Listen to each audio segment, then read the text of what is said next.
tardes a todos. Hoy, 17 de septiembre, damos inicio a este encuentro académico conmemorativo de los 200 aniversario de la independencia de la República de Colombia, del 209 aniversario de la República de México y el 198 aniversario de los países de Mesoamérica, del Istmo Centroamericano, Guatemala, Honduras, Nicaragua, El Salvador y Costa Rica.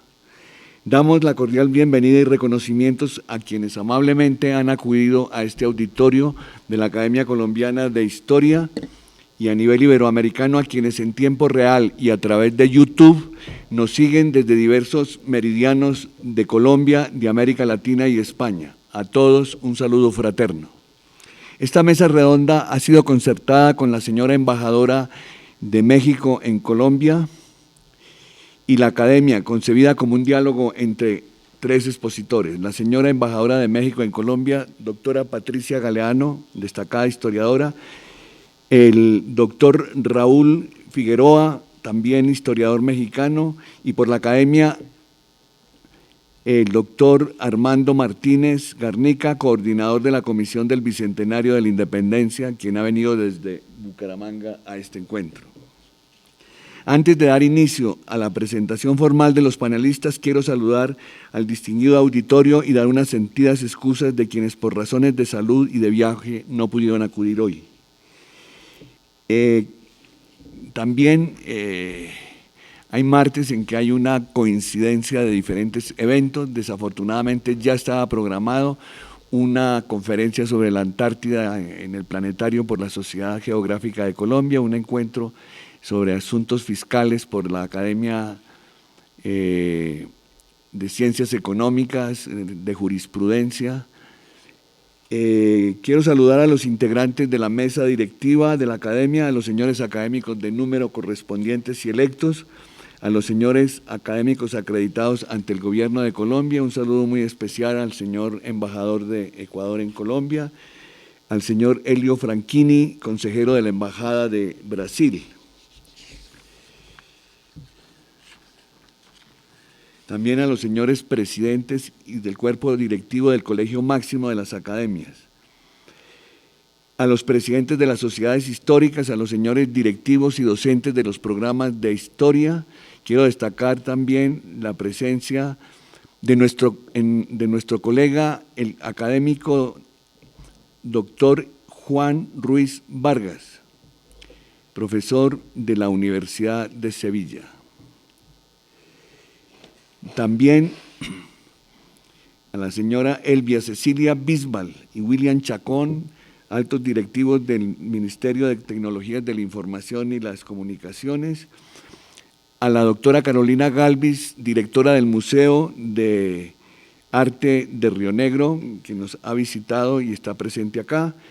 Desde ayer está sesionando el Congreso Iberoamericano de Platería. Este congreso estará reunido en sesión el día viernes desde las 9 de la mañana en esta sala. Una de las tantas sorpresas que tenemos hoy desde el punto de vista historiográfico, museográfico e iconográfico es la exposición que muy amablemente la señora embajadora accedió anoche en la fiesta nacional a presentarla acá y nos ha ofrecido esta estupenda exposición hasta finales de mes, de manera que la podremos disfrutar en estos días de acá.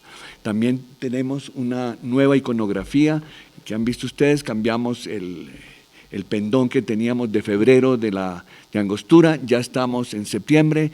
Esta es una sorpresa, es un cuadro de un gran académico nuestro, Luis Alberto Acuña, es una versión prácticamente desconocida, propiedad de la familia de don Mario Posada, el director de Movifoto, y amablemente la Universidad de AFIT nos ha autorizado su reproducción, de manera que esto. Y tendremos hoy también otra sorpresa, señora embajadora, y es la presentación del segundo volumen de la colección del Bicentenario con otra nueva imagen muy poco conocida, autorizada por la Sociedad de Mejoras Públicas y Ornato de Bogotá, con quien estamos negociando un convenio de cooperación interinstitucional.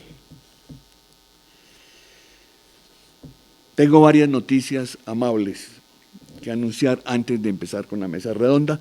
Como moderador me limitaré a hacer la presentación y a hacer los giros correspondientes. El pasado jueves 12 de agosto, la Academia Mexicana de Historia conmemoró el centenario de su fundación e invitó al señor presidente Eduardo Durán a las conmemoraciones. Desafortunadamente, él se encontraba en la fecha en España en un certamen oficial. La mesa directiva le dirigió a su presidente un mensaje congratulatorio que fue muy bien recibido. Esta es una forma de estrechar los vínculos con la visita que tuvimos el 30 de julio de Rodrigo, el secretario de la Academia Mexicana de Historia. La segunda noticia es la expedición del decreto 1660 del 12 de septiembre, el mismo día de 2019, firmado por el presidente Iván Duque Márquez, por el cual se reglamenta la Comisión Asesora del MEN para la Enseñanza de la Historia y se convoca a la conformación del Comité de Expertos en 10 días hábiles. Estamos pendientes con el presidente de que se haga esta convocatoria. Invitamos a varios funcionarios del ministerio para que nos acompañaran hoy, pero parece que tenían algunos compromisos. De manera que esto permitirá que este tan esperado decreto dé vía libre a la conformación de esta comisión integrada por 6 miembros, entre ellos, y lo encabeza el representante de las academias acreditadas. La Academia Colombiana de Historia, el año anterior, recibió el mandato de todas las academias, no solamente las departamentales, sino la Academia de Cartagena, la Academia de Ocaña y también la Academia de Mompox, para que lleve la vocería de las academias.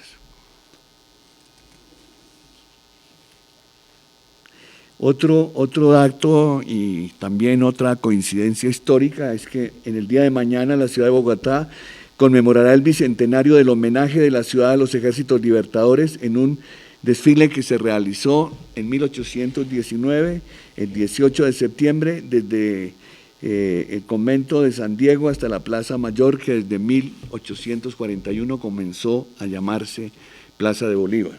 200 años del homenaje que la sociedad bogotana y sus autoridades rindieron al Ejército Libertador con Simón Bolívar como comandante en jefe y presidente de Venezuela, los jefes de la vanguardia, el general Francisco de Paula Santander, el de la retaguardia José Antonio Anzoátegui. Los académicos están todos invitados al acto que se realizará en la Plaza Mayor y en el Te Deum en el Templo de San Ignacio. En esta fecha se conmemora la institucionalización de la condecoración de Boyacá. Hemos dado las instrucciones a los académicos en internet.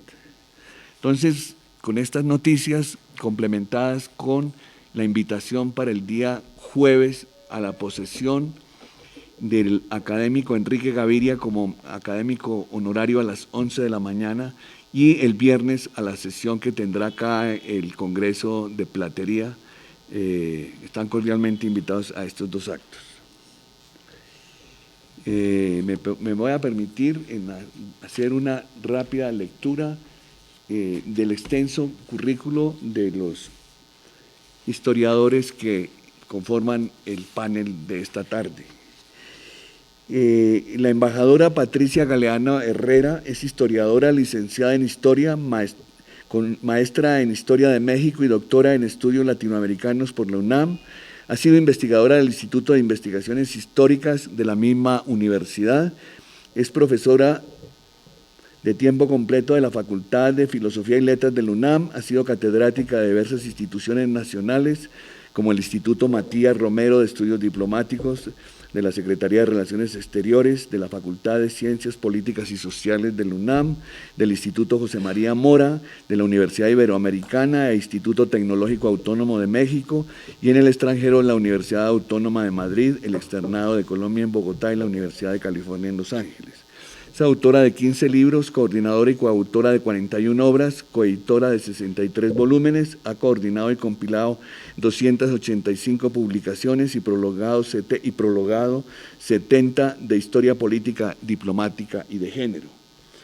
Directora general del Instituto Matías Romero de Estudios Diplomáticos de la Secretaría de Relaciones Exteriores de 1991 a 1994, donde estableció el posgrado para los miembros del Servicio Exterior mexicano y fundó la Academia Iberoamericana, la Academia Diplomática Iberoamericana.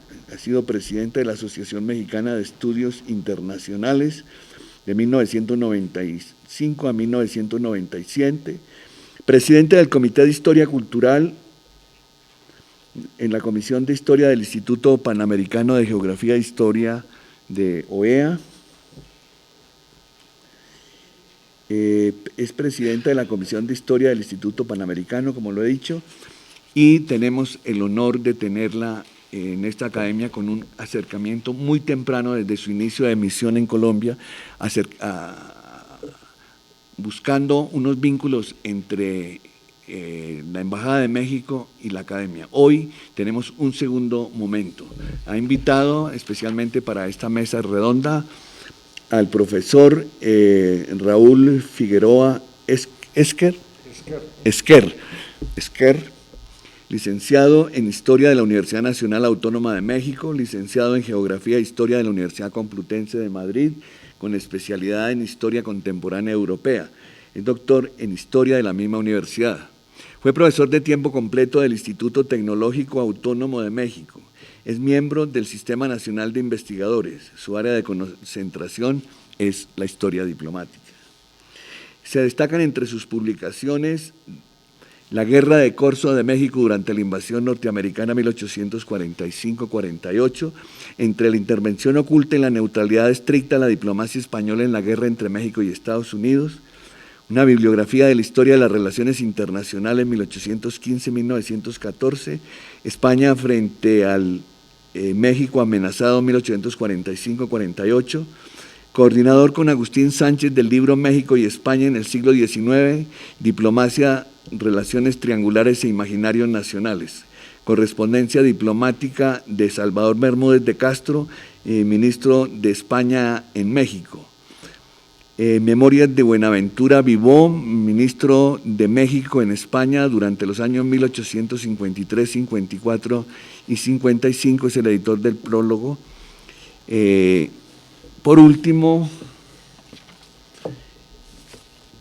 el doctor Armando Martínez Garnica, él es historiador con doctorado en Historia del Colegio de México, postdoctorado de la Universidad Andina Simón Bolívar de Quito, posee más de 32 años de experiencia y docencia como reconocido profesor emérito de la Universidad Industrial de Santander, ha publicado 25 libros y más de un centenar de artículos en revistas y obras colectivas sobre diversos aspectos de la historia colombiana. Dirige la revista Santander y la revista Memoria, órgano del Archivo General de la Nación. Fue presidente de la Academia de Historia de Santander y fue director del Archivo General de la Nación. Él ha pedido que sea una sucinta presentación de su hoja de vida. Tenemos…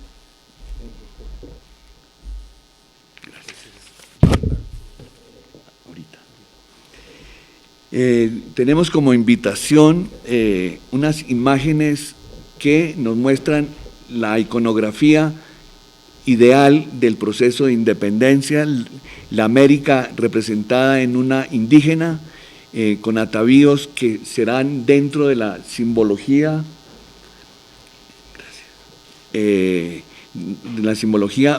elementos que van a integrarse en los símbolos de la heráldica de nuestras naciones.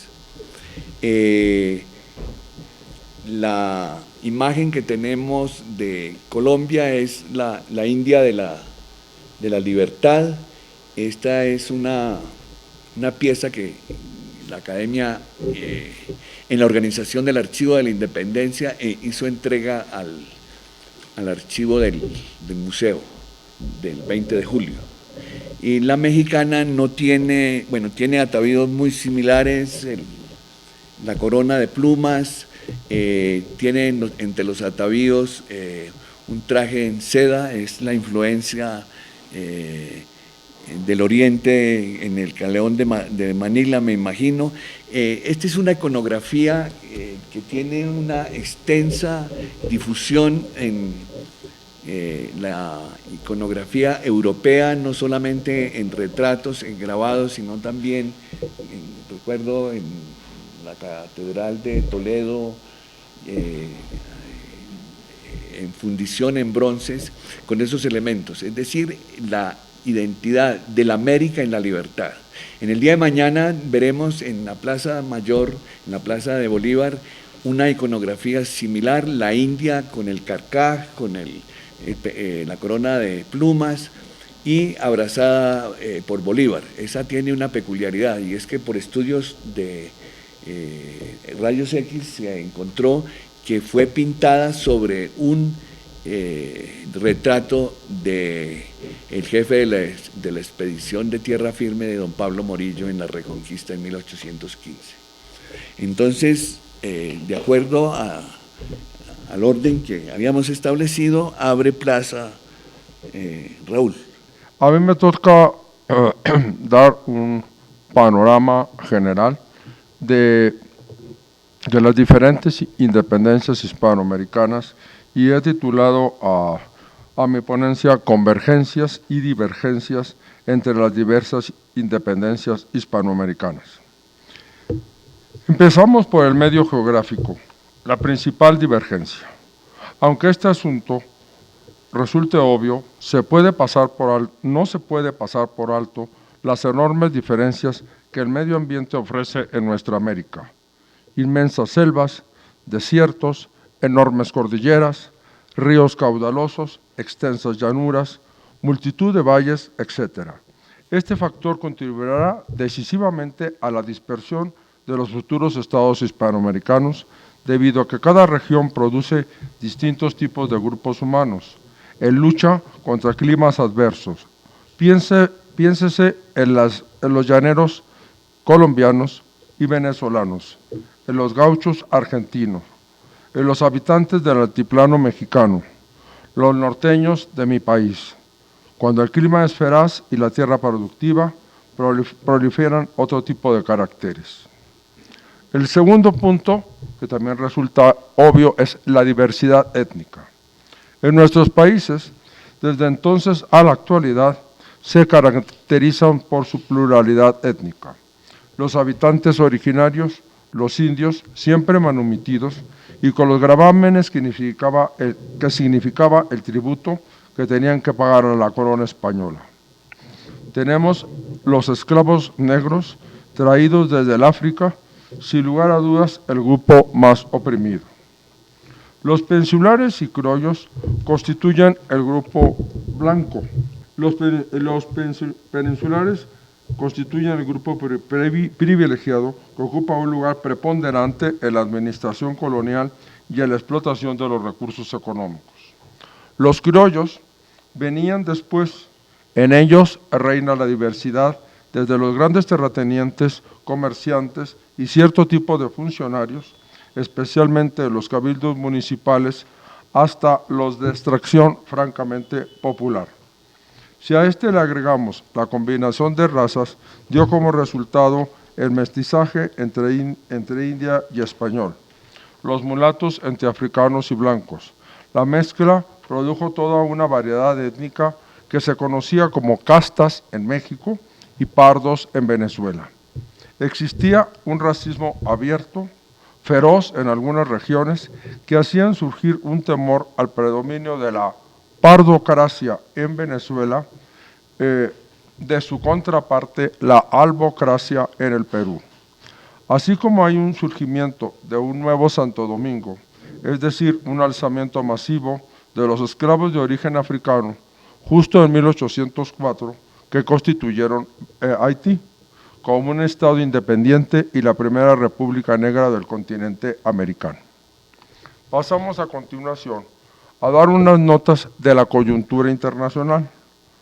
Aunque hubo rebeliones tanto de indígenas como de otros grupos explotados durante el siglo XVIII, y que no deben de ser soslayados, El momento clave para el inicio del proceso emancipador fue 1808, año que, como es sabido, tras las abdicaciones de Bayona, de Fernando VII y Carlos IV, Napoleón Bonaparte impuso a su hermano José como rey de España y de las Indias. Ciertamente, el rey José no fue reconocido en ningún lugar de Hispanoamérica y se trató de gobernar a esta por medio de la Junta Suprema Central con sede en Sevilla. Los criollos en principio aceptaron ese poder y seguían reconociendo a Fernando VII como rey legítimo.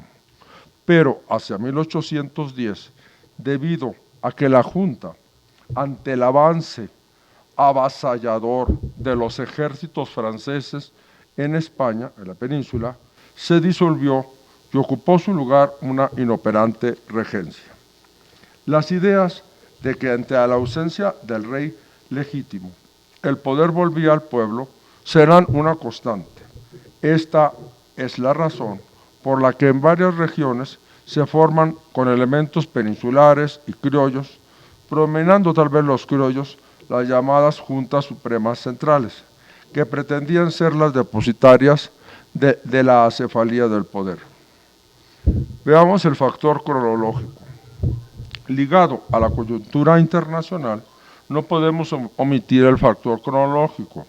Entre 1810 y 1814, en general, triunfan los movimientos revolucionarios, mientras que a partir de 1815, con el regreso el año anterior de Fernando VII al trono de España y el inicio del llamado sexenio neoabsolutista, que transcurre de 1814 a 1820.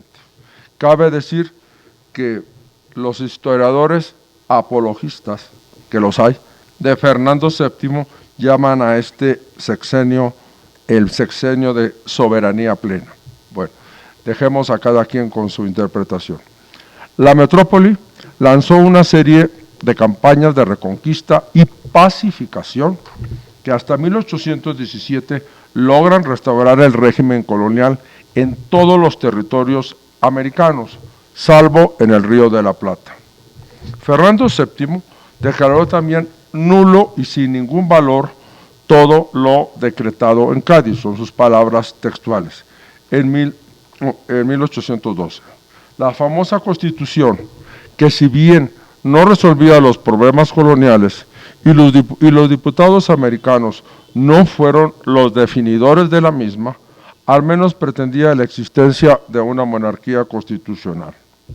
Esta restauración tuvo un carácter de violencia inusitada, ya que los ejércitos enviados desde la península no solo combatirían a los insurgentes, sino que también reprimirían cruelmente a los ideólogos y en general a todos los partidarios de la emancipación. No obstante, para 1820, los acontecimientos políticos peninsulares también empezaron a cambiar en la propia España. El 1 de enero de aquel año, el entonces teniente coronel Rafael de Riego se sublevó en Cabezas de San Juan, en la provincia de Sevilla, precisamente con un ejército destinado a sofocar las revoluciones americanas. Riego proclamó la reinstauración de la Constitución de Cádiz. El movimiento fue secundado por los principales militares españoles, quienes obligaron a Fernando VII en marzo a jurar la Constitución. Este suceso marca un parteaguas para el proceso de emancipación americana. En efecto, durante el llamado trienio constitucional de 1820 a 1823, se abolieron los virreinatos y en su lugar se enviaron jefes políticos superiores. Esto dará como resultado en ciertas regiones que triunfe lo que John Lynch llama acertadamente una revolución conservadora, ya que grupos privilegiados como el alto clero, la oligarquía criolla y algunos militares peninsulares se sumaron ahora sí al movimiento emancipador. No podemos pasar por alto las instituciones sostenedoras del régimen colonial.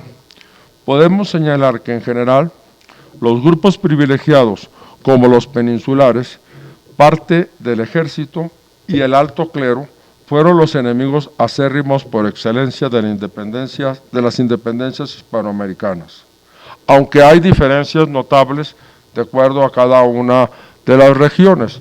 En el caso de México, como expondrá después la embajadora Patricia Galeana, bueno, pues tenemos una división de un bajo clero, en general partidario de la independencia, y un alto clero, en general enemigo de la emancipación.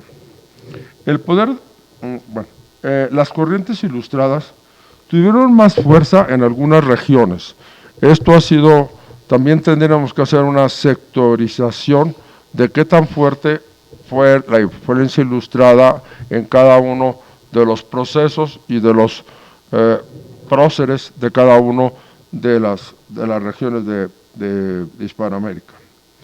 El ejército también, el ejército que fue instaurado por los Borbones, es un grupo que, aunque está siendo estudiado con más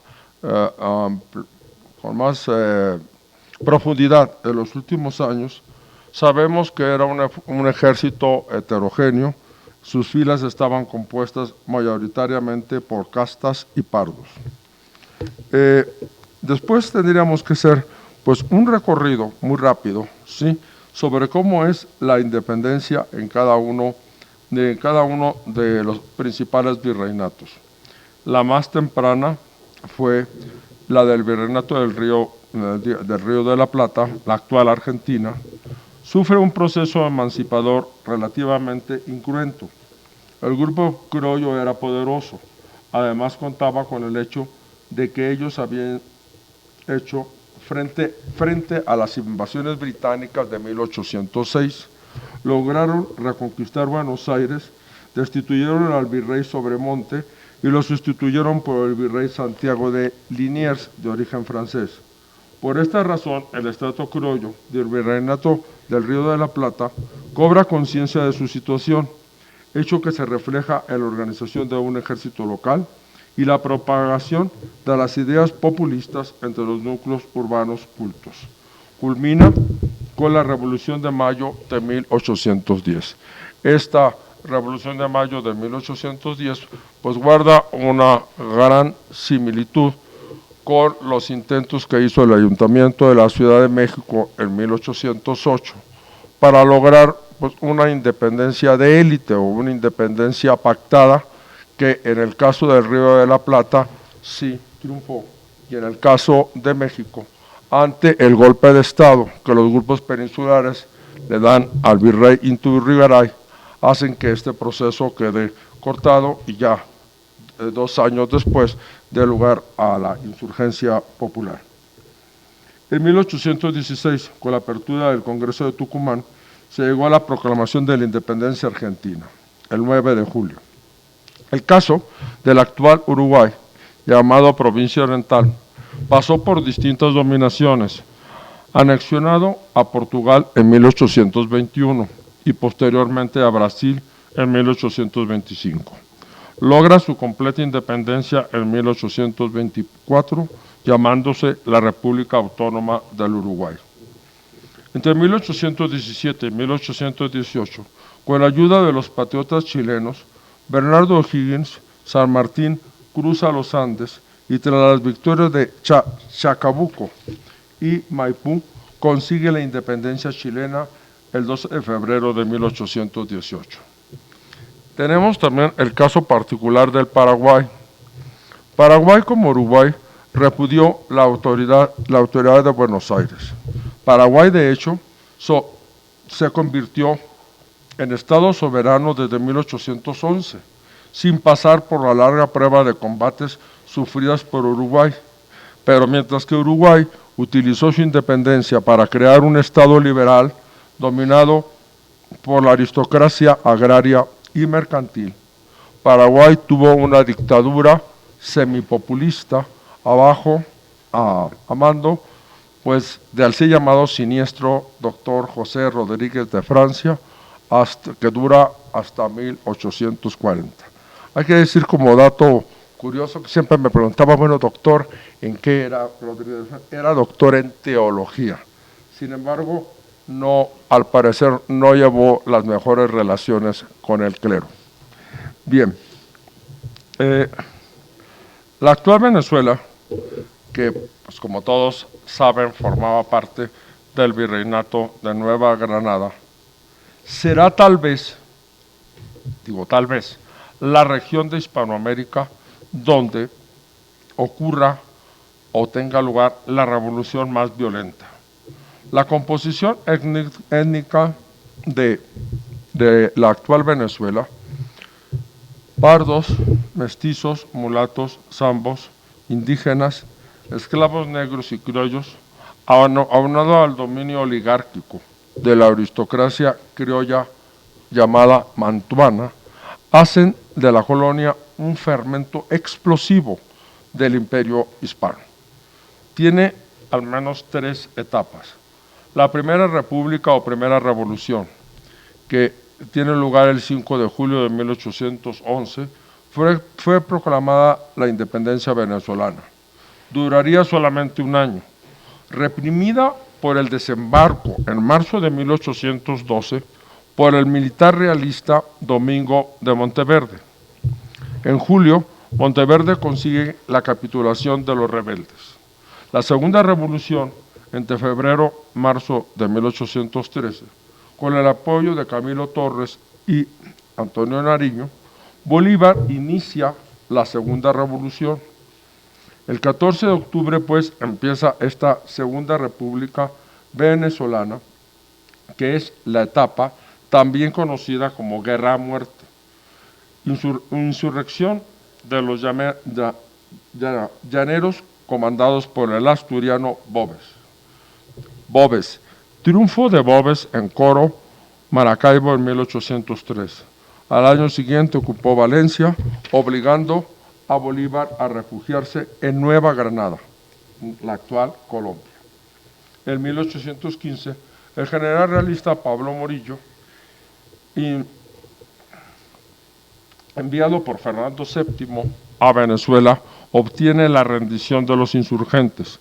He aquí una convergencia con el proceso de independencia mexicano, pues es el mismo año en que es tomado prisioneros por Calleja, el generalísimo José María Morelos, y es reprimida la insurgencia popular mexicana. En mayo de 1815, Bolívar desembarca en la isla de Margarita. Con ello se inicia la tercera revolución. El 15 de febrero de 1819 tiene lugar el Congreso de la Angostura. Bolívar es elegido presidente de la República. En 1820 tiene lugar el armisticio de Trujillo entre Bolívar y Morillo. La existencia de la Gran Colombia, como saben ustedes, durará hasta 1830, en que tiene lugar la sublevación del llanero José Antonio Páez, sin duda el dictador que tuvo más vida en toda Latinoamérica. Sabemos que se entrevista en 1854 con nada menos y nada más que pues, otro dictador mexicano, que es Antonio López de Santana, que o sea, ya muy mayor, este señor, este llanero, José Antonio Páez, pues visita a México en la última administración de Santana. Resulta, pues en 1830 se disuelve la Confederación de la Gran Colombia.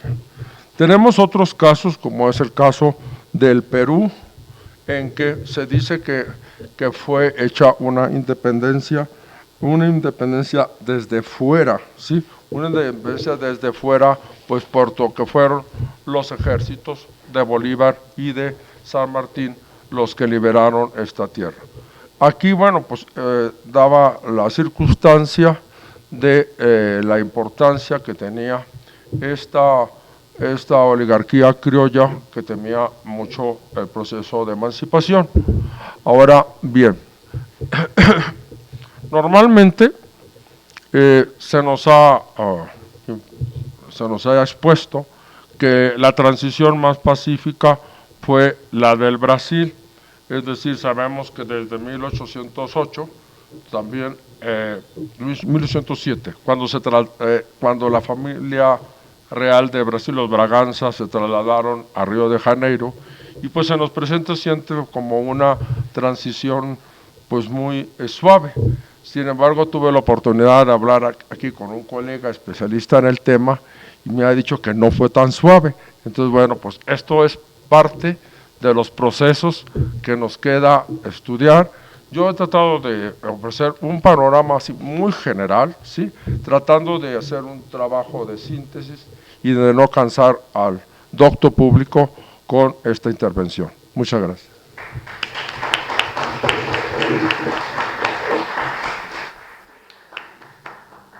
Gracias, Raúl.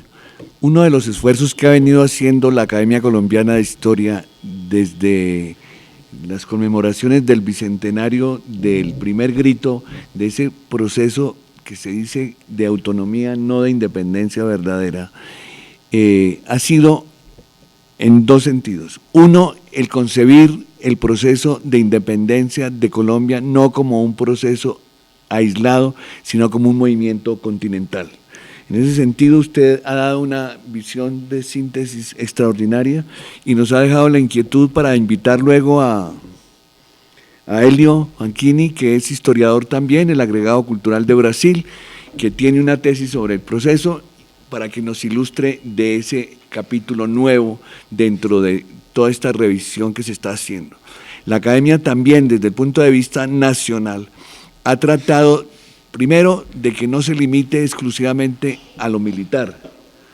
Segundo, de que se haga una revisión desde el punto de vista temporal, espacial y socioeconómico, sociopolítico y religioso, donde haya una aparición en un tiempo, fueron los generales, los presidentes, los virreyes y los obispos los protagonistas y son los que quedaron dentro de la estatuaria de los próceres.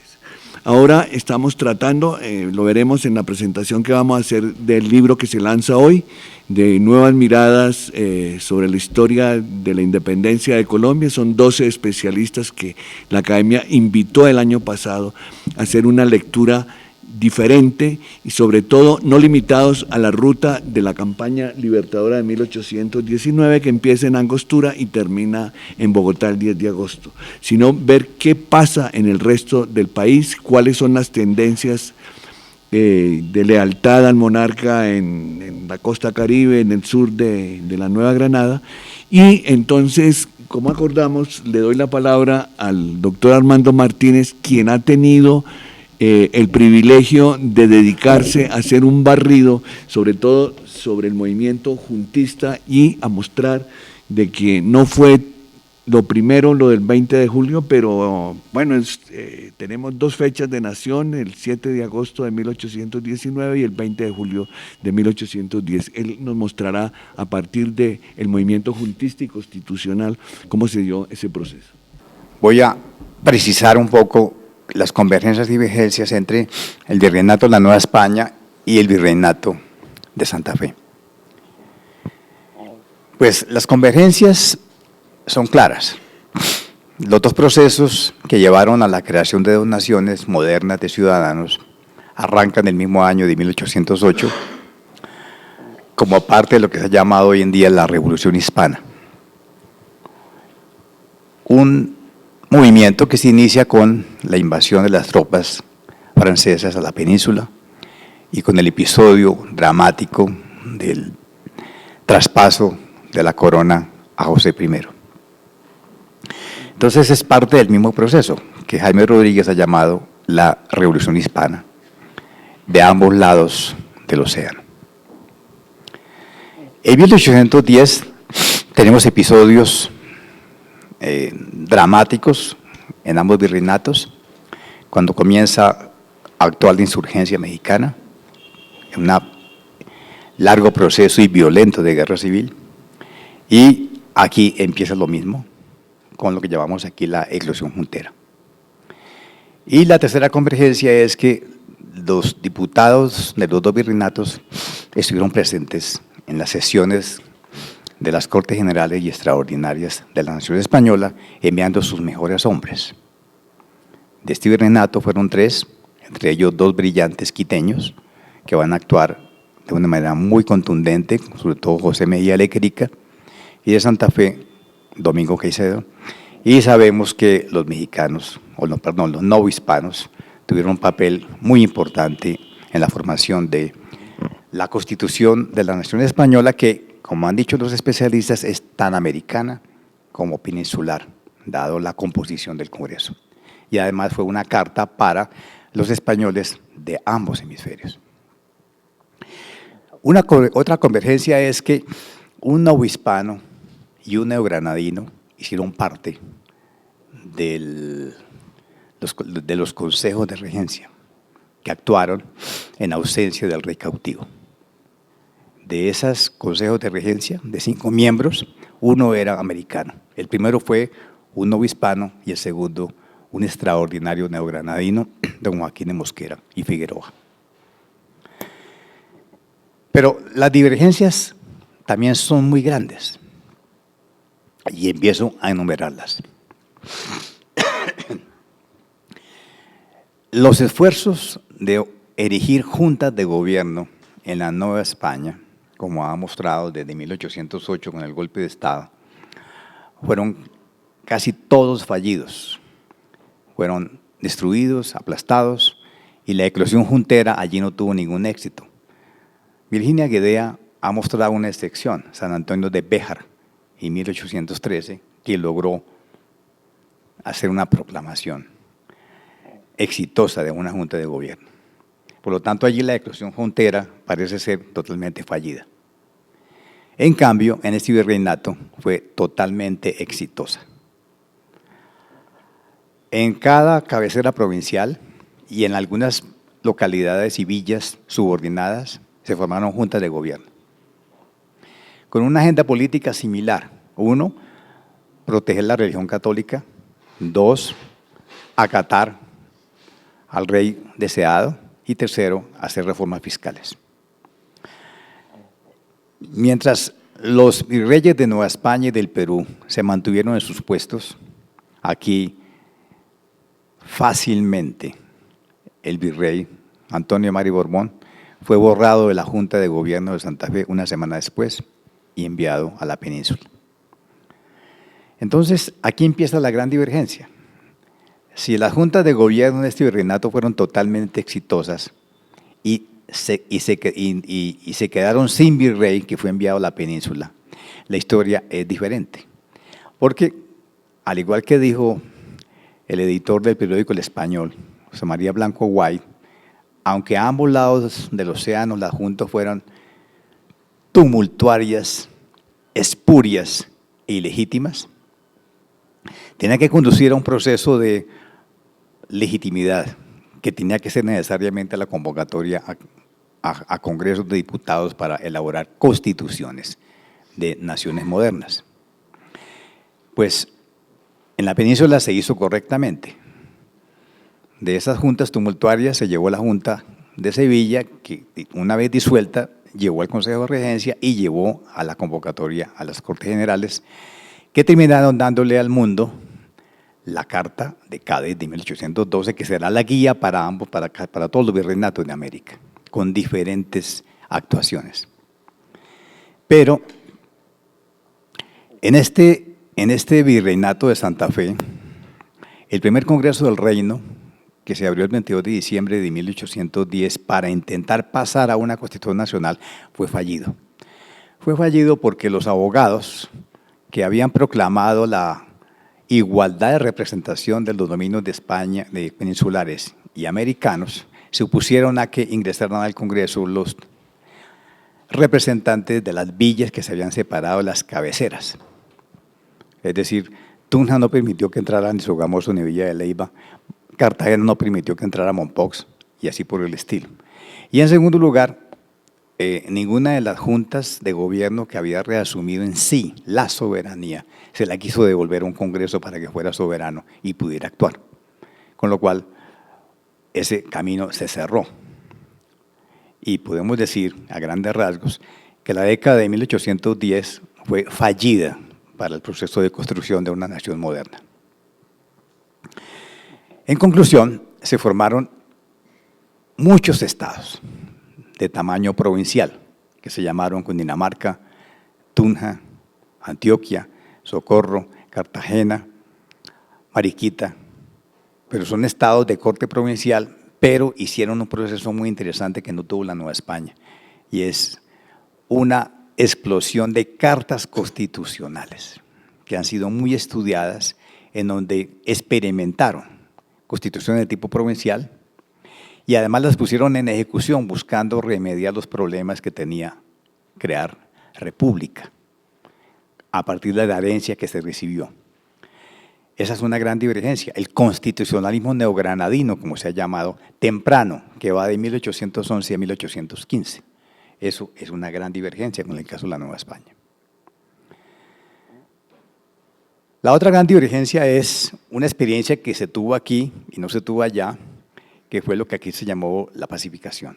Es decir, la restauración monárquica después de una experiencia republicana muy interesante por la producción legislativa y teórica, que será aplastada cuando cae Cartagena y cae el resto de la Nueva Granada en el páramo de Cachirí, con lo cual viene la restauración monárquica con toda la violencia que tenía que tener, y que no sucedió así en la Nueva España, en el Perú, porque allí los virreyes se mantuvieron en su lugar y mantuvieron las instituciones virreinales funcionando a pesar de los movimientos insurgentes. Otra gran diferencia es la magnitud de la violencia, no porque fueran más ricos allá y aquí fueran más pobres, sino porque la violencia la determinan hombres audaces y voluntariosos que ordenan matar. Y el general Bolívar ordenó la guerra a muerte, con lo cual no hay prisioneros, hay muertos.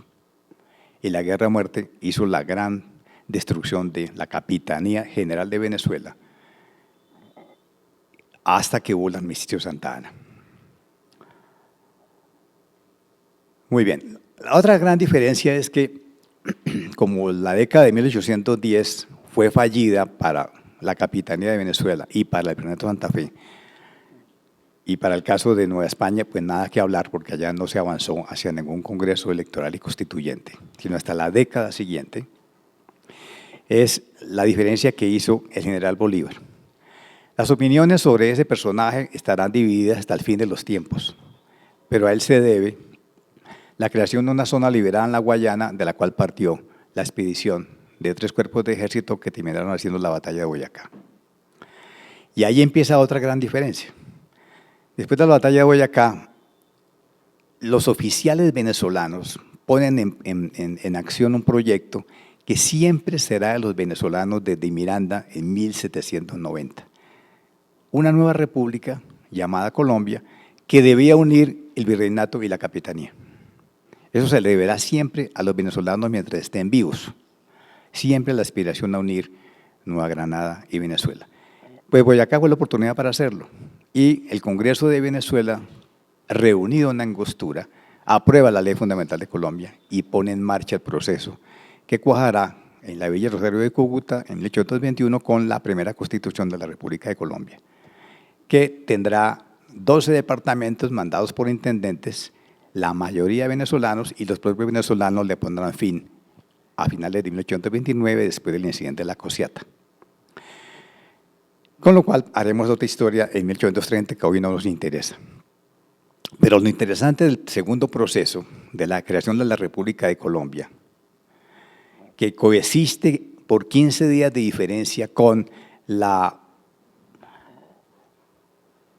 el movimiento que obligó a Fernando VII a jurar la Carta de Cádiz y a poner en acción la nación española de ambos hemisferios,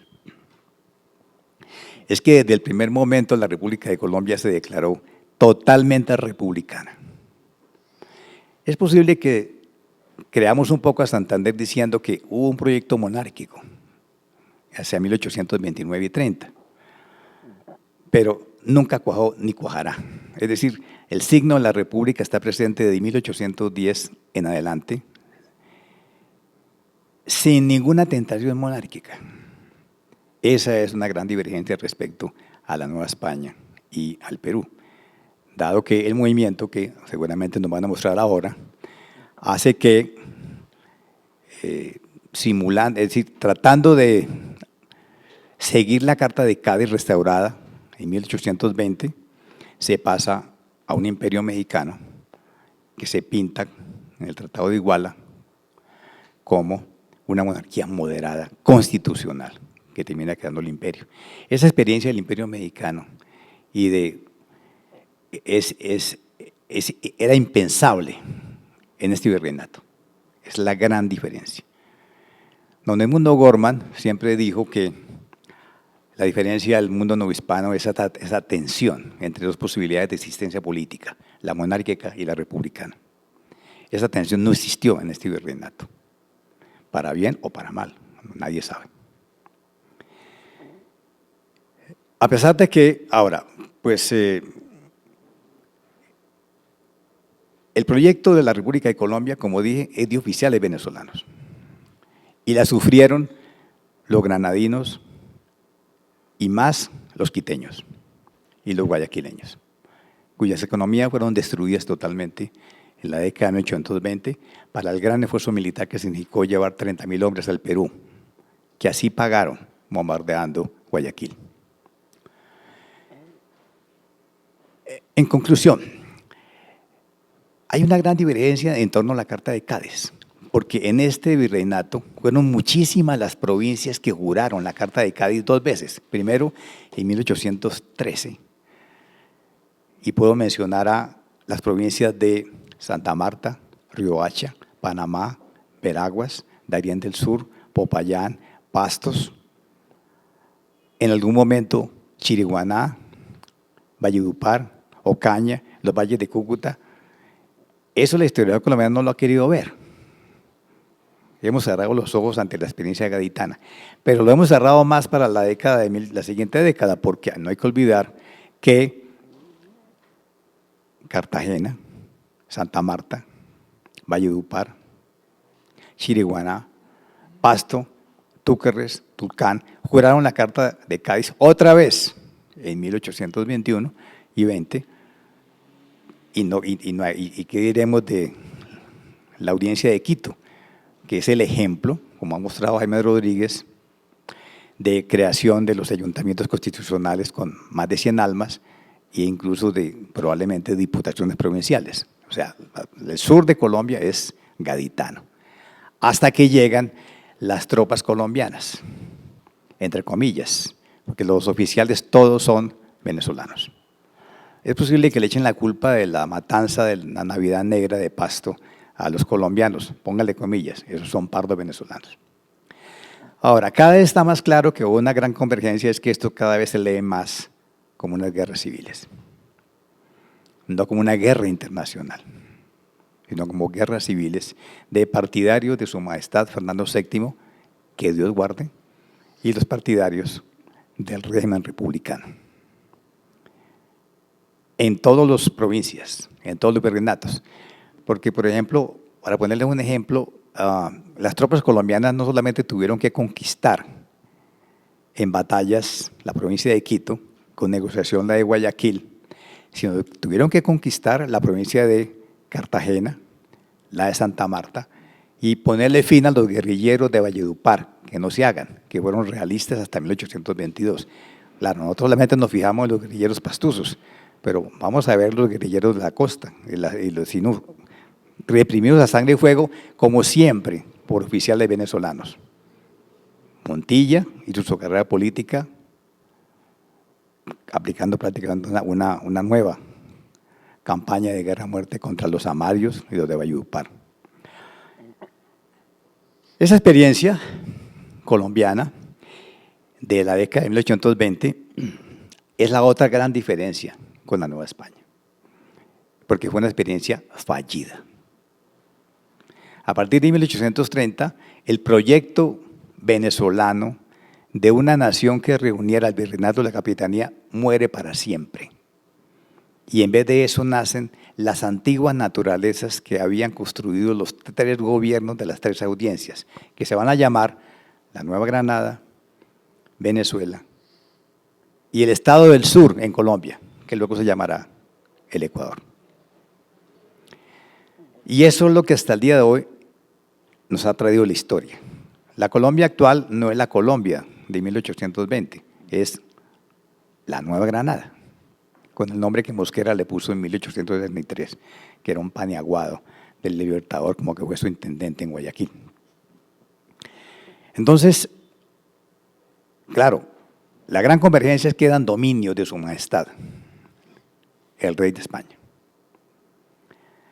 que hicieron parte de la reunión hispana, que tuvo una dirección: pasar de cuerpos de vasallos divididos estamentalmente por privilegios y prohibiciones a cuerpos nacionales de ciudadanos. Eso se hizo por diferentes vías y con diferentes procesos y con las violencias concomitantes en todos los virreinatos. Pero la comparación es muy útil para mostrar la riqueza del proceso revolucionario hispano y la construcción simultánea de naciones por vías distintas, pero a la larga naciones entendidas como la universalidad de los ciudadanos, a pesar de las diferencias en riqueza material, en riqueza de hombres, etc. Muchas gracias.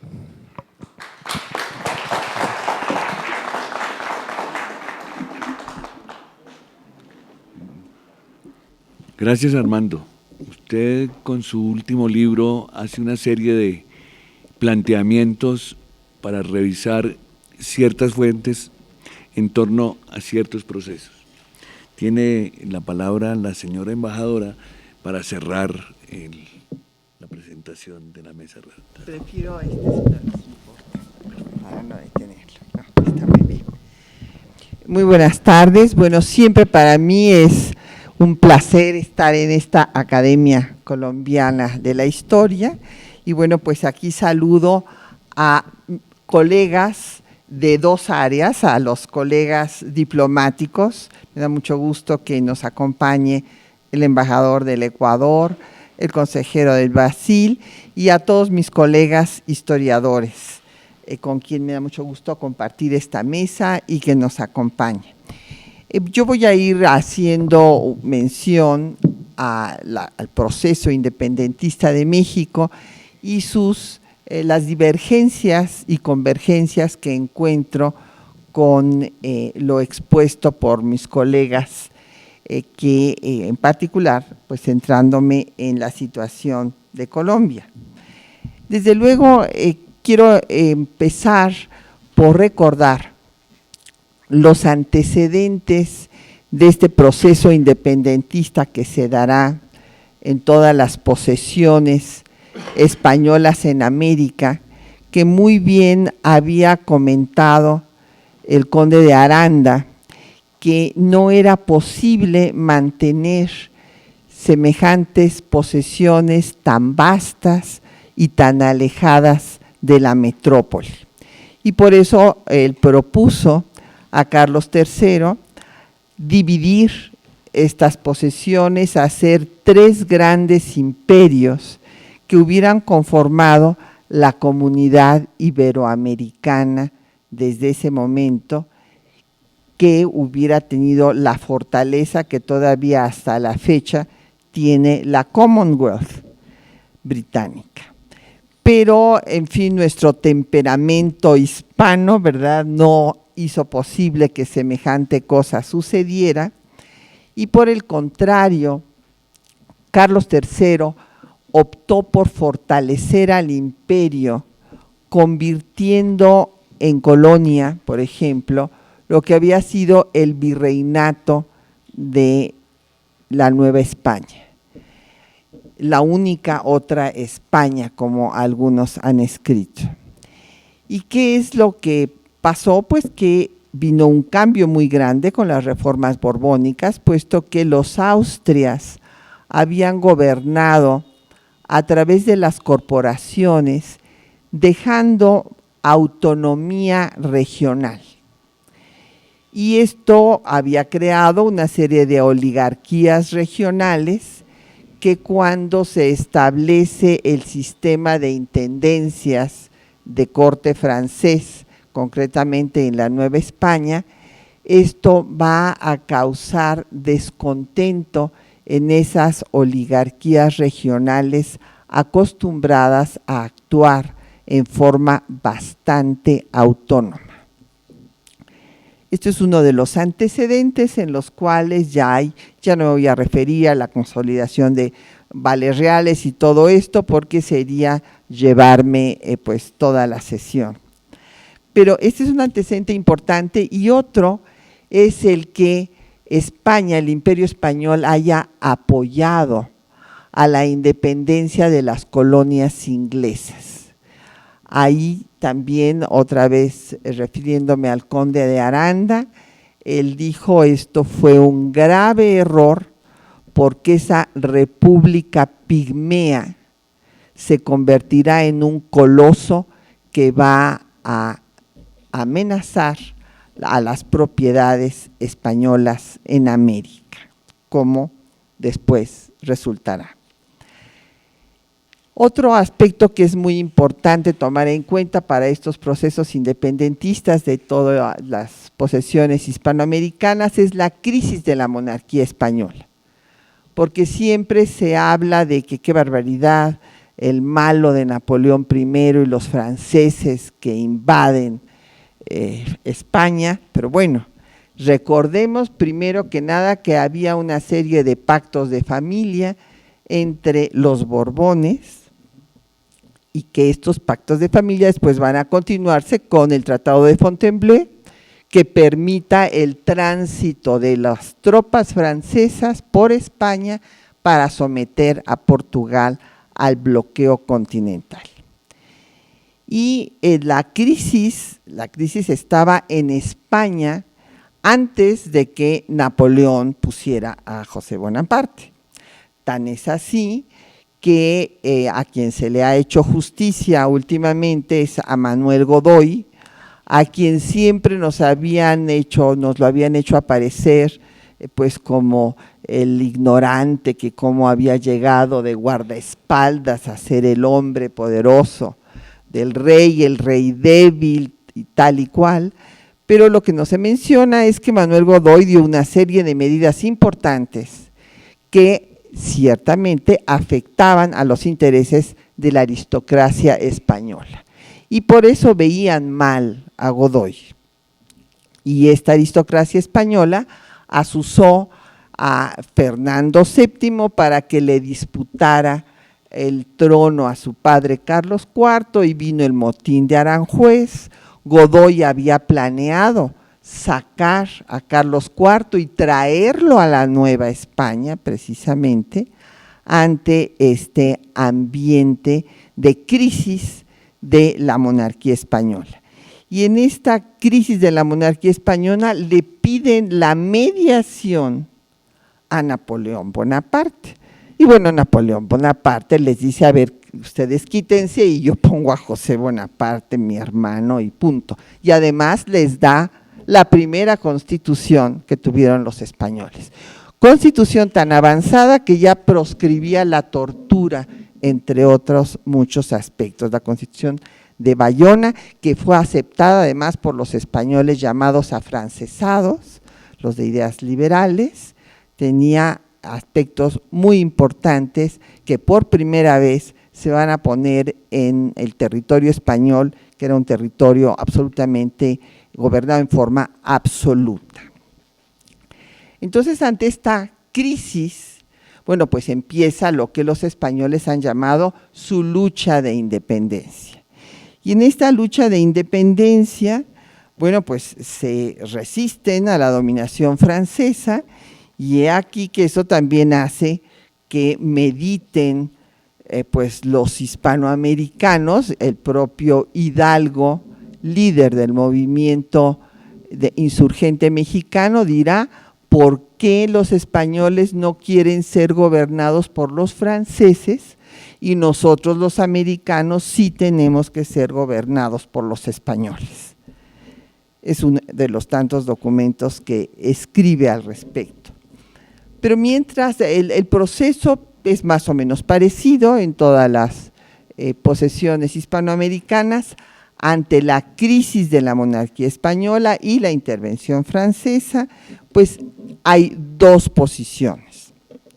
Los afrancesados, que están de acuerdo con José Bonaparte, con la Constitución de Bayona, y los que se rehúsan a aceptar a este monarca, considerado pues una imposición, y hacen la lucha por la independencia de España.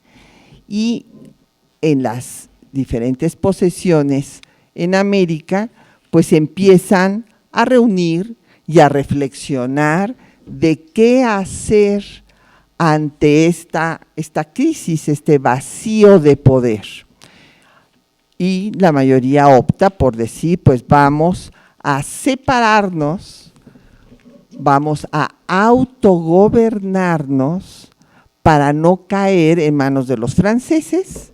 Formemos juntas como las que han formado en España y pues reasumamos la soberanía. Y aquí el gran tema, la soberanía, la discusión que se da en torno al concepto de lo que es la soberanía y en dónde radica esta. En el caso de la Nueva España, los síndicos del Ayuntamiento de la Ciudad de México pues van a tener grandes discusiones al respecto. Habrá un discurso, no me quiero alargar mucho, que es magnífico, de Francisco Primo Verdad y Ramos, que dice: el rey puede faltar, pero el pueblo nunca. Y ese se encuentra en libertad para decidir cómo se va a gobernar. Y bueno, pues de ahí vienen otras reflexiones, y entonces un mercedario peruano, Melchor de Talamantes, propone que se haga un Congreso Nacional y plantean al virrey Iturrigaray que se separe de España, que asuma el gobierno y que se discuta y en tal caso se guarde el trono a Fernando VII. Pero aquí también ya van a venir las divisiones. ¿Quién le vamos a guardar el trono a Fernando VII? Sí, pero nuestro Fernando VII, el tal Fernando VII, el deseado, resulta que cuando regresa deroga la Constitución liberal y restablece el absolutismo. Entonces deja de ser el deseado y se vuelve el indeseado.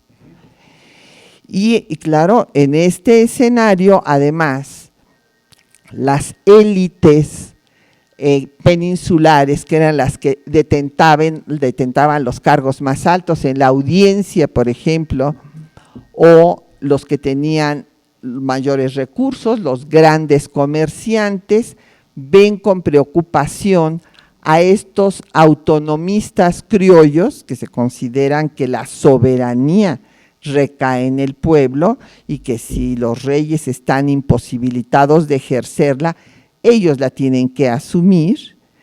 Esto les parece muy preocupante porque ahí están ya tomando el poder los criollos y están dejando fuera a los peninsulares. Y entonces, ¿qué pasa?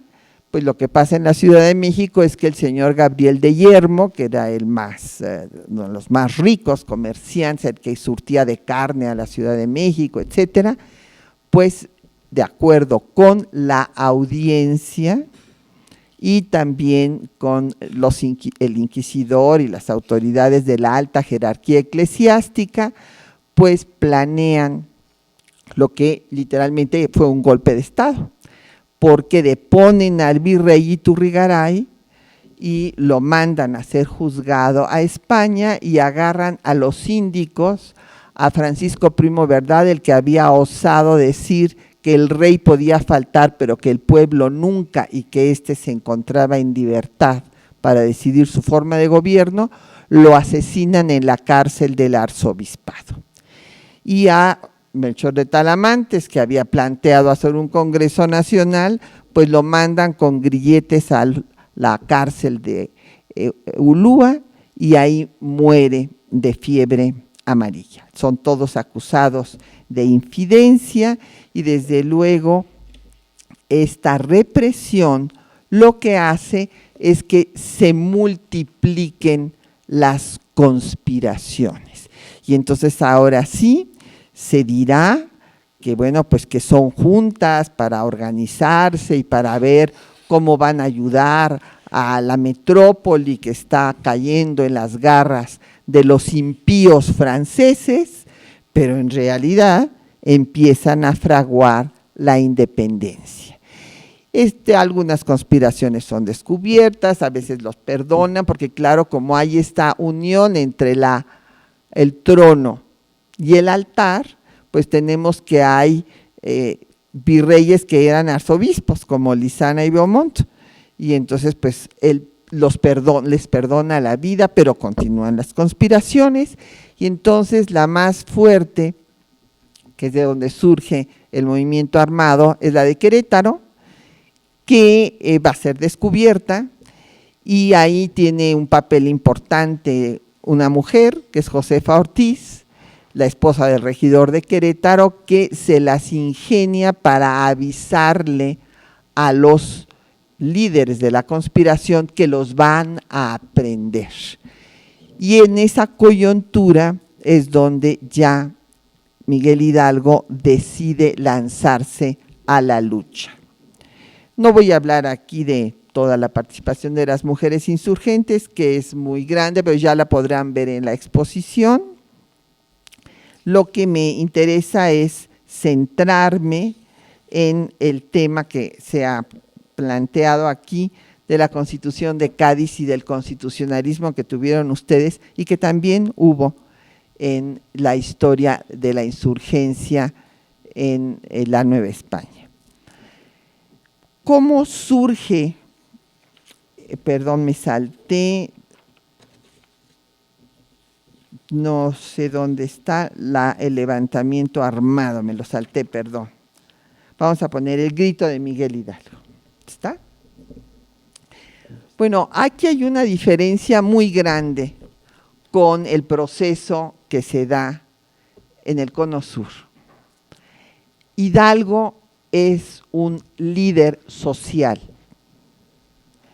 no es un militar, un gran estratega, ni es un personaje como es Bolívar, y el movimiento de Nueva España entonces cobra un carácter totalmente diferente al que se tiene aquí.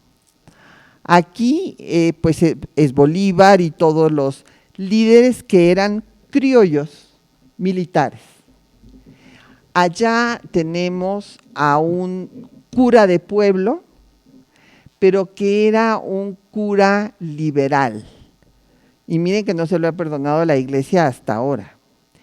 El bicentenario de la independencia, que fue durante un gobierno de extrema derecha en México, patrocinó una película para destrozar a la figura de Hidalgo. Esta película se llama La historia jamás contada. ¿Y cuál era el objetivo? El objetivo era mostrar a un cura sanguinario y sin proyecto. Y lo lograron.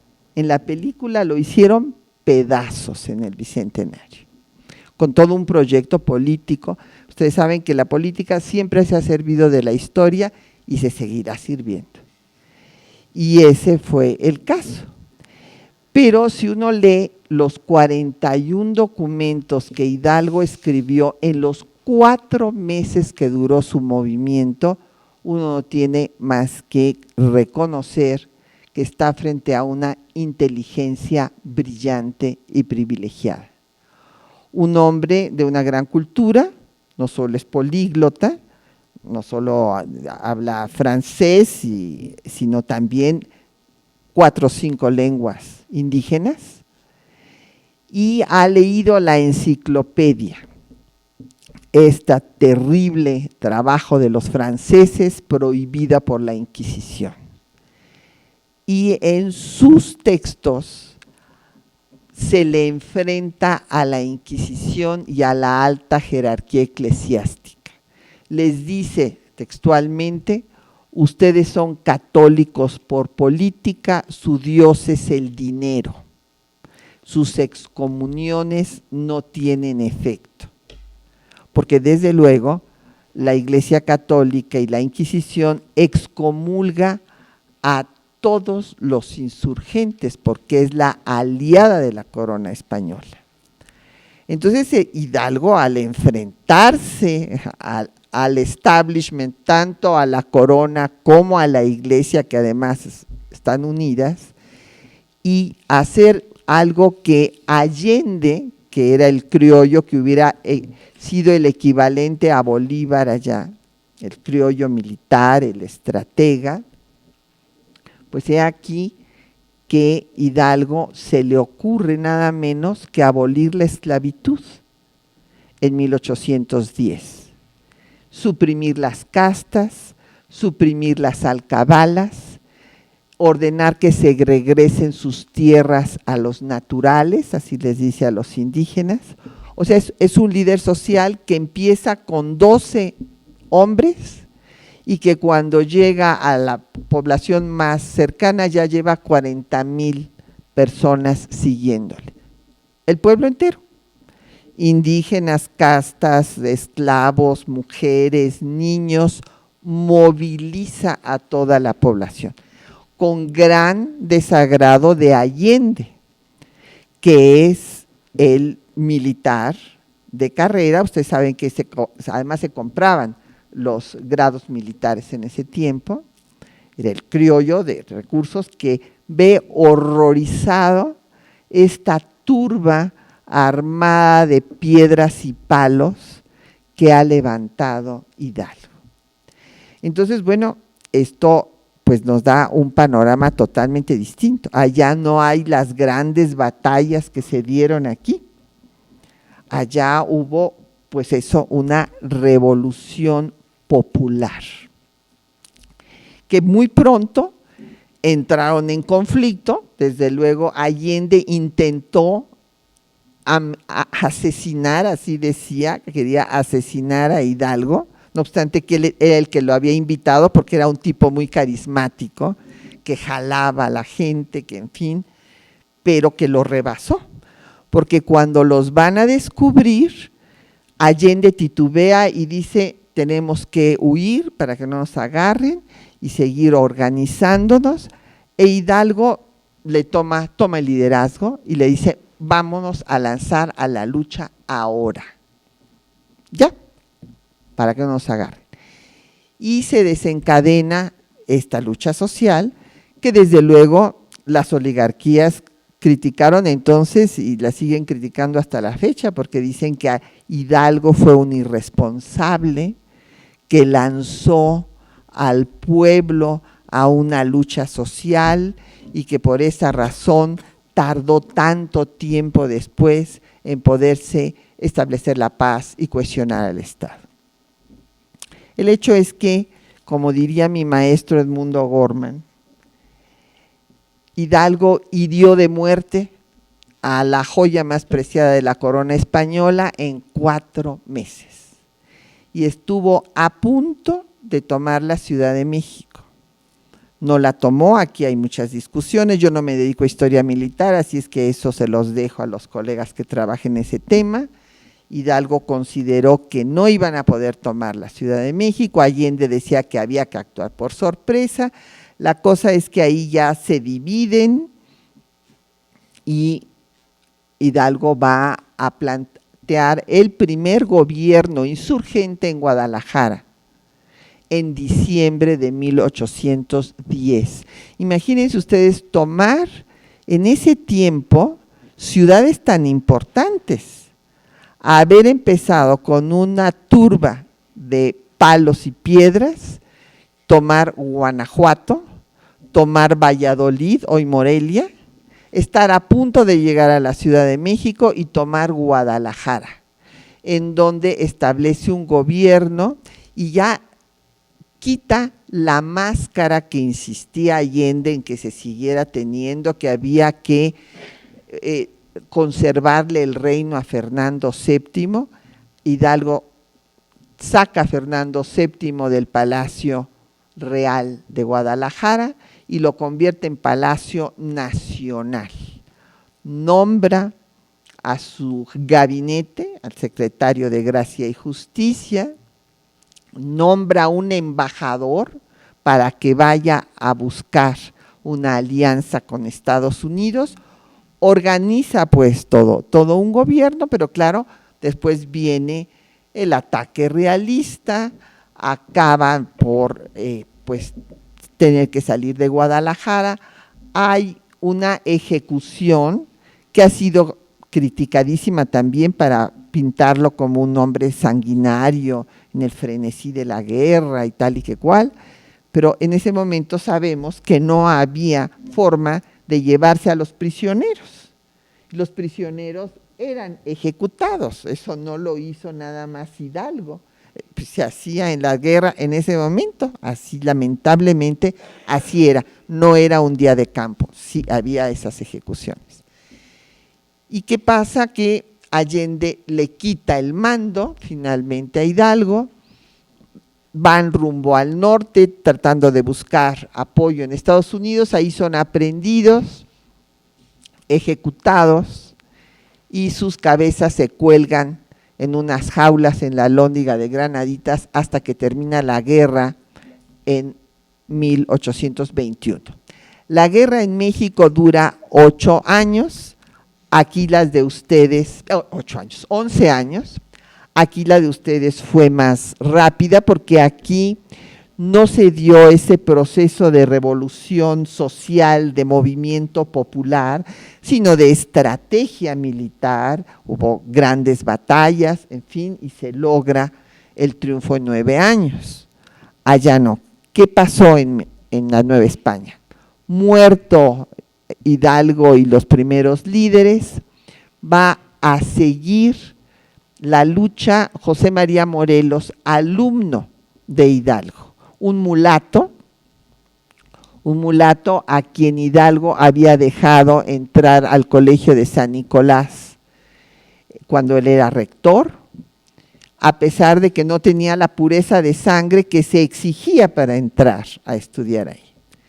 Y le da todo lo que hace Morelos, se lo da Hidalgo de punta a punta, y lo pueden ustedes comparar.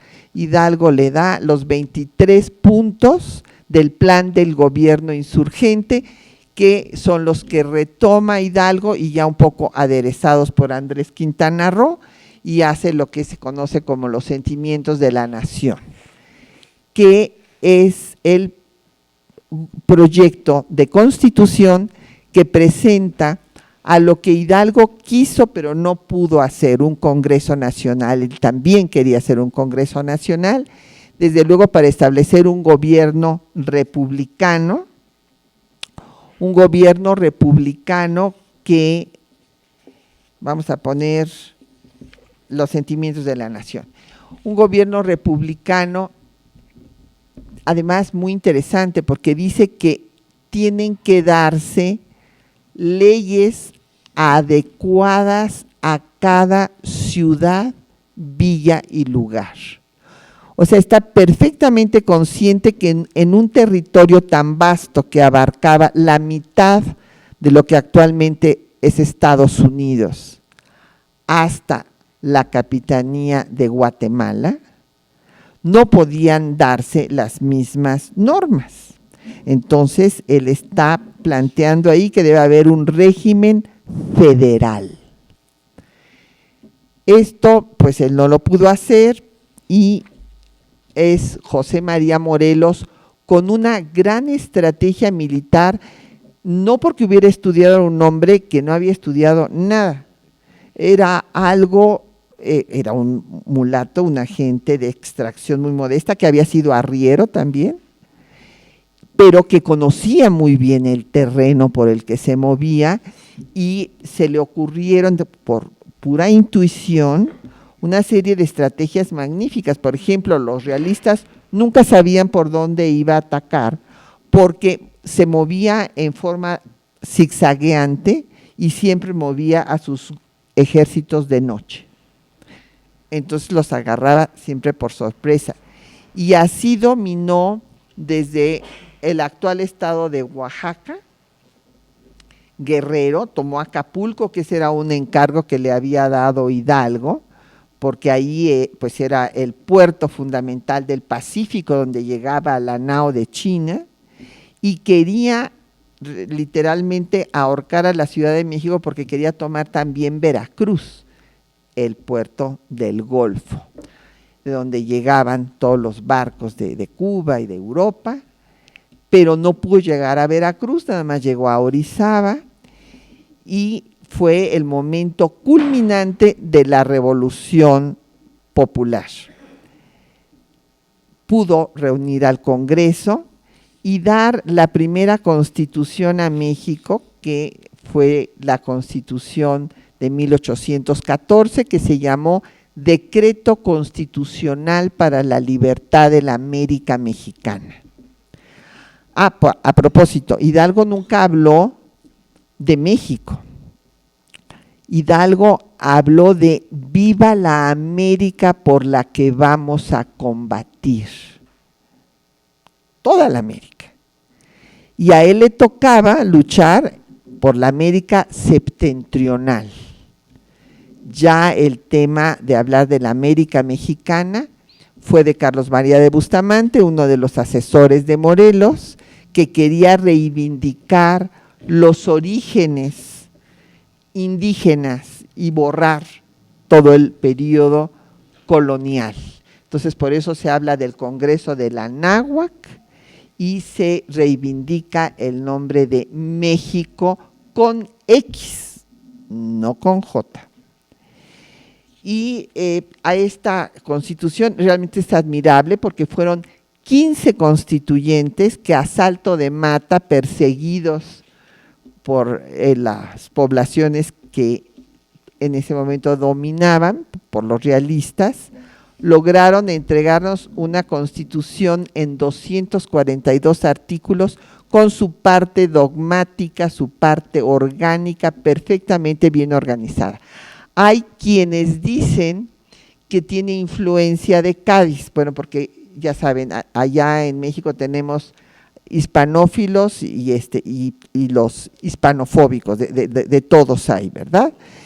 Entonces, el hecho es que si uno analiza la Constitución de 14, de Cádiz tiene dos cosas. Uno, la división territorial que se había hecho para mandar representantes a las Cortes gaditanas. Y el otro tema, la intolerancia religiosa, porque la Constitución de Cádiz, la PEPA, liberal no era, porque mantiene la Inquisición hasta 1820 y desde luego no va a abolir la esclavitud ni mucho menos. Es más, todos los novohispanos que estuvieron en Cádiz, ahí se convencieron de que no quedaba otra alternativa que la independencia, porque no tuvieron la representación que les correspondía de acuerdo a su población. Entonces dijeron, no, estos quieren seguirnos dominando, punto. Y todos los que estuvieron allá regresan mayoritariamente a luchar en pro de la independencia. Esta constitución fue la culminación del movimiento insurgente, entendido como el movimiento popular, la revolución popular de independencia, y después de que agarran a Morelos y también lo ejecutan, lo matan, viene un declive total. Mandan más gente de España, el virrey ofrece el indulto, y entonces muchas gentes al ver que ya pues Morelos había muerto, el Congreso se había disuelto, pues creyeron que tal vez ya no se iba a lograr la independencia, algunos se acogieron al indulto y solo quedaron pequeños focos, entre los que destaca el de Vicente Guerrero. Vicente Guerrero pudo sobrevivir porque estaba en la sierra del estado que hoy lleva su nombre. Y como también había sido arriero, la conocía, él también era mulato, también tenía sangre negra, la conocía como la palma de su mano y no lo podían agarrar. Y él estaba consciente de que con sus incursiones en diversas poblaciones, pues no iba nunca a lograr la independencia. Entonces, ¿qué estrategia estableció? Convencer a los propios jefes realistas de que se sumaran a la independencia. No tuvo éxito con los primeros, hasta que viene la contrarrevolución.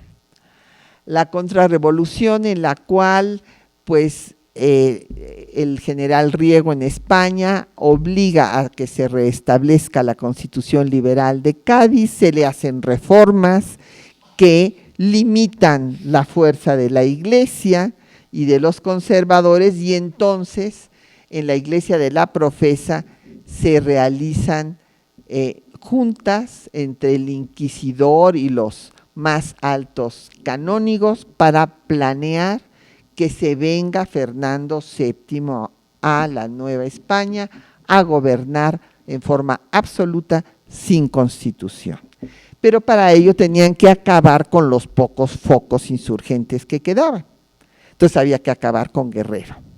Y mandan a Agustín de Iturbide a acabar con Guerrero, pero he aquí que no puede acabar con Guerrero, y entonces Guerrero le plantea entrar en negociación, como ya se lo había planteado a sus antecesores, e Iturbide dice, perfecto. Entonces viene el plan de Iguala, que va a dejar fuera realmente el plan original de la Iglesia católica, de la jerarquía. Iturbide logra que se unan los insurgentes y van a tomar la Ciudad de México, y con eso termina la guerra, con la unión, una negociación de paz entre insurgentes y realistas. Iturbide recibe a Juan O'Donoghue, que es el representante en el trienio liberal, representante del gobierno liberal español en ese momento todavía, cuando acepta Fernando VII restablecer la Constitución y tal, y Juan O'Donoghue reconoce la independencia, lo ve como un hecho consumado. Iturbide firma los tratados de Córdoba y resulta que no los cumple, porque en los tratados de Córdoba se compromete a traer a un Borbón a gobernar, inclusive a Fernando VII mismo, pero no invita a nadie, hace que su tropa empiece a gritar por las calles «Viva Agustín I», y se corona emperador de México en un imperio efímero que dura un año. Pero la idea del imperio no desaparecerá, y con esto voy a terminar, pues ya para no abusar de la palabra, porque ahí en México sí existió un gobierno, no solo un gobierno, una ideología monarquista, que en cada crisis de la República, y sobre todo después de la invasión de Estados Unidos y la pérdida de más de la mitad del territorio nacional, se considera que la República, ni federal ni central, puede detener al monstruo que se tiene en el norte del país, que va a acabar con engulirse a todo el país y a desaparecer México, y entonces será cuando recurran a Napoleón III para que traiga a Maximiliano de Habsburgo. Pues con eso concluiría. Muchas gracias por su atención. Señora embajadora, ha hecho usted un esfuerzo de síntesis maravilloso. Pienso que el proceso es largo, la capacidad de síntesis de los expositores magnífico. Ya la embajadora en diferentes medios de comunicación, especialmente la televisión, ha hecho un relevamiento de las relaciones entre la Nueva Granada, convertida en República de Colombia, y la República Mexicana. Hizo mención en estos días a un documento, el primer tratado de amistad, unión, liga y confederación perpetua entre Colombia y México, firmado en Bogotá el 3 de octubre de 1823. Es el primer reconocimiento que se le hace a la nación mexicana. Desde 1811, con Madariaga, cuando viene a Bogotá desde Venezuela, se firma el primer tratado.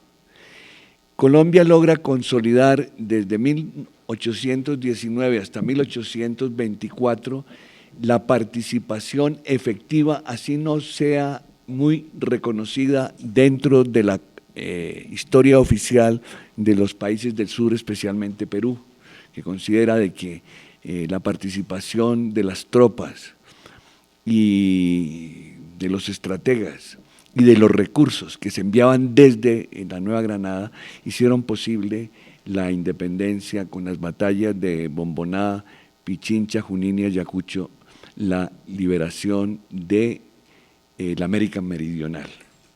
Los primeros tratados fueron firmados precisamente con emisarios como Mosquera hacia el sur, con Quito y Lima. El tratado número 10 de esos esfuerzos diplomáticos en una lucha muy desigual para poder lograr el reconocimiento de las potencias, con todo lo de la Santa Alianza, se da con este documento, este tratado de amistad que se firma en Bogotá, se ratifica en México, y he hecho la revisión y se hicieron los depósitos de los documentos. La señora embajadora me ha comentado que ella conoce el texto original, nosotros lo conocemos por referencias textuales. Entonces, yo hice el volumen número 80 de la colección de la Presidencia de la República con motivo del bicentenario del natalicio del general Santander y el sesquicentenario de la muerte. El final es un documento con unos 56 tratados y convenios entre 1811 y 1816. Es mi último trabajo en la Fundación para la Conmemoración de los aniversarios del general Santander, que se llama Relaciones Diplomáticas de Colombia y la Nueva Granada. Entonces, me tomé el trabajo, con ayuda de la biblioteca, de poderles entregar a ustedes el texto donde están los referentes. Ese sería entonces el cierre, digamos así, y al mismo tiempo la apertura de las relaciones. Es el primer tratado que Colombia hace y en el que hay una confluencia entre Bolívar y Santander. No tengo muy claro en este momento en qué momento, pero ellos envían a México independientemente desde Perú y desde Santa Fe, envían los nombramientos a México. O sea que Colombia tuvo dos plenipotenciarios en México. Les vamos a distribuir este texto para que ustedes puedan verlo. Vuelvo y repito, está vigente, señora, no hay denuncias sobre ellos, están los depósitos, entonces es como un apoyo documental que quiero hacer en esta noche. También quiero invitarlos. Quiero hacer un saludo especial al doctor Alcides Gómez, presidente en funciones de la Academia Colombiana de Ciencias Económicas, quien también nos acompaña esta noche. Por un esfuerzo de la Junta Directiva, con unos problemas logísticos muy complicados, la Junta tomó la decisión, la Junta de la Academia Colombiana de Historia, de hacer una nueva edición de las nuevas miradas sobre la historia de la independencia de Colombia. Hoy vamos a hacer la presentación de esta segunda edición revisada con nuevos elementos especialmente cartográficos y de imágenes evocativas de la campaña libertadora y especialmente de la batalla de Boyacá. Tenemos una evidencia de que algún soldado tinta china un soldado inglés de la Legión Británica hizo sobre la campaña de Boyacá.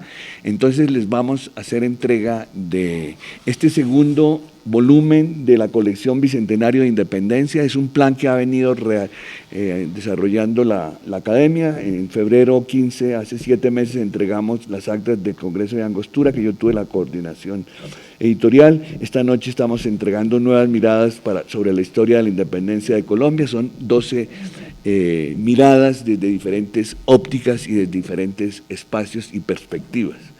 La independencia de Colombia, Ecuador y Venezuela a través de las campañas y batallas militares, desde la campaña admirable de 1813 hasta 1824, es una compilación que hicimos con Roger Pita de los boletines de las academias de Colombia, Ecuador y Venezuela.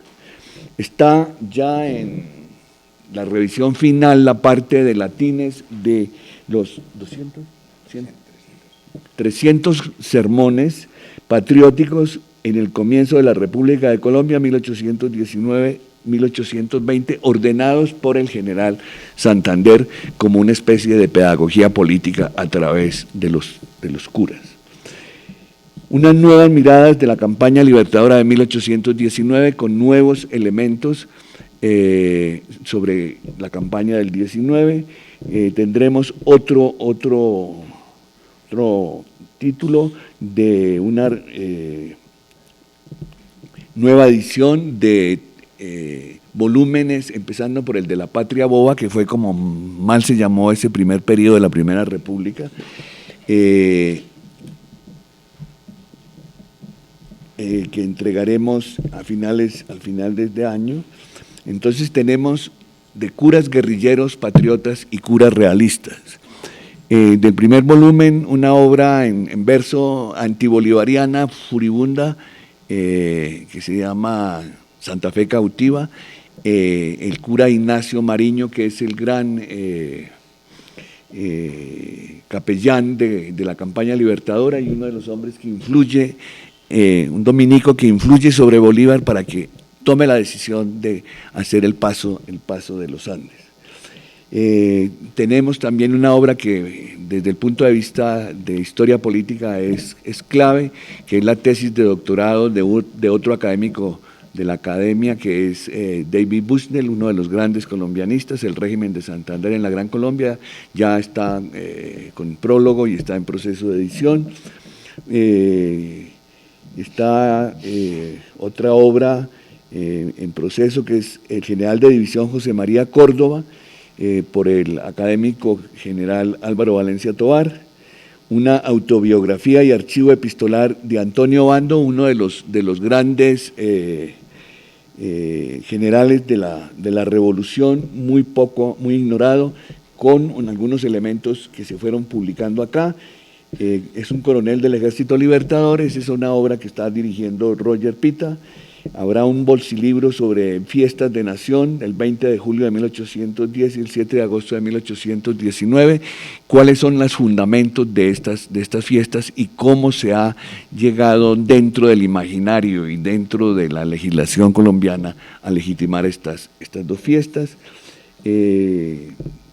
Bueno, he tenido la oportunidad de ser representante del presidente de la República durante 10 años en los periodos de independencia, entonces tengo una serie de artículos que publiqué en el boletín y en otros boletines del Ministerio de Comunicaciones, que se llama La Filatelia de Independencia y Formación de la República de Colombia, entre las cuales está en el 2010 en las series de UPAEP de Nación, la de la India de la Independencia. En las fiestas de Nación es un título de Marco González, que está en proceso ya de edición en la colección pequeña de bolsilibros, y una biografía de Antonio Santos, también por otro académico de esta academia, Gustavo Galvez Arenas. Y la vida cotidiana, familiar y afectiva durante la independencia a través de la correspondencia femenina de Nueva Granada y Venezuela de 1810 a 1830. Es una obra binacional entre Venezuela y Colombia, dirigida por Victoria Peralta e Inés Quintero, más una obra que estamos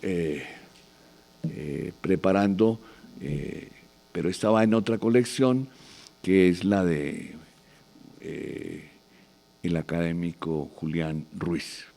De manera, señores, que este es más o menos el abrebocas de lo que serán las publicaciones de este año por la Academia Colombiana de Historia, y que le mostramos al país que hay elementos de un trabajo muy continuo, muy reelaborado, muy de revisión y con elementos novedosos para que los historiadores profesionales y los aficionados puedan tener acceso a esas fuentes. Les estaremos entregando entonces el ejemplar en el… Primero, lo del texto, y segundo, el libro, el segundo volumen de esta colección del Bicentenario, y los invitamos al Salón Alberto Lleras a degustar una copa de vino en honor de los miembros de la mesa directiva y del auditorio. Muchas gracias. Buenas noches.